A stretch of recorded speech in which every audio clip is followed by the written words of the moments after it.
Olá, eu sou a Ivete, coach de carreira, e hoje eu vou falar a respeito dos 4 principais inimigos para uma transição de carreira. Mas antes, se inscreva no meu canal, deixa um like e ativa o sininho de notificações para o YouTube avisar você quando eu postar um vídeo novo. Eu vou falar aqui a respeito dos 4 principais inimigos para uma transição de carreira. Mas, afinal de contas, por que falamos tanto hoje em dia em transição de carreira? Napoleão Hill, há quase um século atrás, estudou mais de 16 mil pessoas avaliando qual que era o fator de sucesso. E ele descobriu que 95% delas estavam insatisfeitas com seu trabalho e não eram pessoas que se sentiam realizadas profissionalmente. E o que ele observou que essas pessoas tinham em comum era que elas estavam fazendo algo da qual elas não gostavam e elas não tinham um propósito definido. Mas as pesquisas aqui no Brasil apontam que pelo menos 50% das pessoas estão insatisfeitas com o seu trabalho. Para ser mais exata, o Instituto Locomotiva fala em 56% de insatisfação e a Associação Brasileira de Recursos Humanos fala em 72% de brasileiros insatisfeitos com seu trabalho, o qual relatam algum tipo de estresse, o que reflete diretamente no crescente aumento das doenças emocionais que hoje são a principal causa de absenteísmo nas empresas. E também levando em consideração que, pelo contexto atual que temos, em que a gente vai demorar mais para se aposentar, fazer uma transição de carreira para trabalhar com o que realmente você gosta, pode ser a sua melhor escolha. Bem, vamos falar então do primeiro inimigo para uma transição de carreira. E o primeiro é realmente a pessoa não saber o que ela gosta de fazer e qual é a sua vocação. E isso acontece muito com pessoas que começaram a trabalhar muito jovens para ajudar no rendimento familiar. Como elas tiveram que ir mudando de emprego, sempre buscando algo que ganhava mais, elas talvez não tiveram a oportunidade de estudar e nunca se questionaram o que realmente, de fato, elas gostam de fazer. E geralmente essas pessoas têm uma visão muito negativa a respeito de trabalho. Elas acham que trabalho é apenas para ter o sustento, que é algo duro, penoso. Elas não conseguem imaginar que trabalhar pode ser algo empolgante e que você tenha realização com isso. Geralmente essas pessoas sofrem no domingo pela véspera da segunda-feira e passam a semana toda esperando chegar a sexta-feira. Eu escuto muitas pessoas me questionarem: Ivete, eu não sei o que eu gosto de fazer, o que eu tenho talento. Eu acho que eu não tenho talento para nada. E isso não é verdade. Todos nós temos potenciais, talentos e uma vocação. O fato de você não reconhecer não quer dizer que você não tem. Hoje existem ferramentas e assessment que te dão essa clareza de qual que é o seu potencial e qual que é a sua vocação. Bem, mas agora falando do segundo inimigo, é o que eu considero o pior, é a insegurança. Eu considero ela a pior porque muitas vezes a pessoa alega: eu não faço porque não tem dinheiro. A pessoa dá outras desculpas, outro nome de desculpas, mas no fundo é sempre a insegurança. A insegurança nada mais é do que o sentimento de mal-estar que a gente tem pela previsão negativa acerca de algum resultado. É a nossa incapacidade de lidar com a incerteza e com a nossa vulnerabilidade.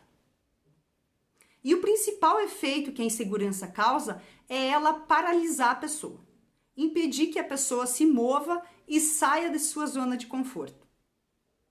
E aqui, como eu já falei, algumas pessoas atribuem que é a falta de dinheiro, mas no fundo é a insegurança. E algumas pessoas também falam, eu não faço uma transição de carreira porque eu não tenho apoio da família e eu não tenho apoio dos amigos. Exemplo, a pessoa quer abrir um negócio, mas a família dela acha que não é uma boa ideia, que é melhor ela continuar empregada, ter um salário fixo, ter plano de saúde, etc. E essa pessoa começa a se questionar. E se realmente fracassar? E se realmente der errado esse empreendimento? As pessoas vão me julgar, vão me criticar, elas vão apontar o dedo na minha cara e dizer, eu já sabia, te falei que ia dar errado. E dessa forma, com essa insegurança gerada por essa situação, a pessoa não age e não faz a transição de carreira. O outro exemplo é a pessoa que tem baixa autonomia. Essa pessoa, ela busca validação de outras pessoas para tudo que ela faz. Ela não consegue decidir por si só. Ela busca dividir a responsabilidade de suas decisões com outras pessoas. Ela não confia em sua intuição, em suas ideias. Exemplo, a pessoa busca empreender, mas ela busca a opinião de outras pessoas, muitas que nem têm conhecimento a respeito do assunto. Eu sei que é bom você buscar a opinião de outras pessoas, como por exemplo um mentor ou alguém que tem experiência na área, ou assim também como com a sua esposa, com o seu esposo, mas a gente tem que confiar na nossa intuição e nas nossas ideias. Bem, a insegurança, ela é causada por medos irracionais, como por exemplo, o primeiro exemplo que eu citei, a pessoa tem medo de fracassar, medo de ser rejeitado, medo de ser criticado. São medos irracionais. Por que irracionais? Porque o medo racional é aquele medo no qual existe de fato uma situação concreta que coloca a sua vida em risco. Por exemplo, quando você está à beira de um precipício ou você está num assalto. É um instinto natural que temos que nos alerta que estamos em iminente perigo. Esses são os medos racionais. Os medos irracionais são algo do tipo medo de ficar pobre, medo de ser rejeitado. E as demais causas da nossa insegurança é a baixa autoestima, que é a gente não reconhecer o nosso valor e o nosso potencial, e a baixa autoconfiança, que é a gente não acreditar nesse potencial e nesse valor. E quando falamos em medos irracionais, baixa autoestima, baixa autoconfiança, elas são alimentadas por crenças limitantes, que são conceitos negativos que temos a respeito de nós mesmos, dos outros e da vida em geral. E é exatamente em cima de crenças limitantes que atuamos para combater a insegurança, seja por ferramentas do coaching ou às vezes por intervenção terapêutica. O terceiro inimigo que eu quero citar são os traumas emocionais.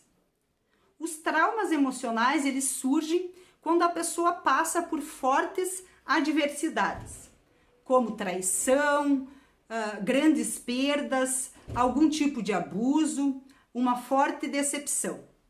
E o principal sintoma que o trauma causa são bloqueios emocionais.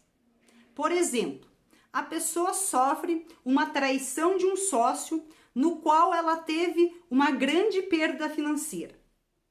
Após o incidente, ela não quer nem saber mais de sócio, nem quer saber mais de qualquer tipo de sociedade e não consegue confiar mais nas pessoas.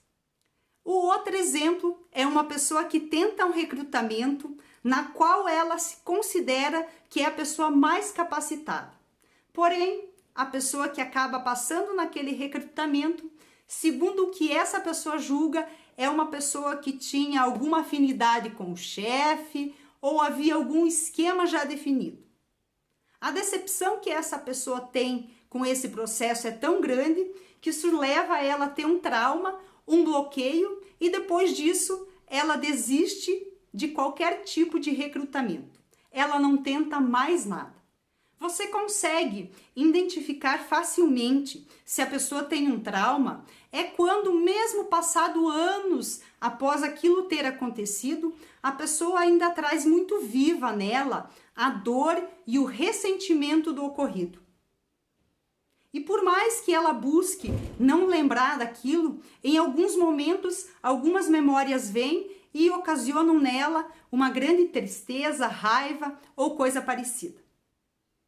Existem alguns traumas que muitas vezes a pessoa não tem consciência deles. Isso porque eles aconteceram quando essa pessoa era muito criança e ela não tem memória. Mas mesmo assim, esse tipo de trauma causou algum bloqueio, que aí, em uma intervenção terapêutica, a gente consegue investigar e saber qual que é esse trauma para solucioná-lo. Os principais efeitos e sintomas que uma pessoa que tem traumas emocionais, bloqueios, ela sente, geralmente é uma pessoa que tem uma variação de humor muito grande. É uma pessoa que muitas vezes fica desanimada, fica depressiva sem motivo aparente. E também tem dificuldade em ser uma pessoa otimista. Independente do trauma que a pessoa tenha, em qual área da vida que aquilo aconteceu, ele é sempre um empecilho. Porque, afinal de contas, nós somos uma unidade e tudo que acontece em uma área da sua vida acaba interferindo em todas as demais. Para se tratar traumas, é necessário intervenção terapêutica e aqui algumas técnicas dão resultados muito positivos, como a terapia cognitivo-comportamental, a hipnose e o TFT. Podemos afirmar que uma pessoa que tenha traumas seguramente também tem a questão da insegurança. Porém, o contrário não é válido. Nem sempre a pessoa que tem segurança tem necessariamente algum tipo de trauma ou bloqueio emocional. O quarto inimigo para uma transição de carreira é a questão financeira. E eu deixei ela por último, de propósito, justamente porque, igual eu falei já nesse vídeo, muitas pessoas alegam que é a falta de dinheiro, mas muitas vezes é a insegurança. É claro que em certas situações, de fato, ele é um empecilho. Às vezes a pessoa quer empreender, mas ela não tem um centavo para investir e, além de tudo, ela está endividada. Realmente a gente sabe que esses casos existem e, para uma pessoa que está nesse estágio, a primeira coisa que ela tem a fazer é organizar a sua vida financeira. Mas também devemos lembrar que grandes nomes da história, assim como pessoas que eu aposto que você conhece, começaram com pouco ou com nada de dinheiro e conseguiram crescer e prosperar. Bem, esses foram os principais inimigos para uma transição de carreira.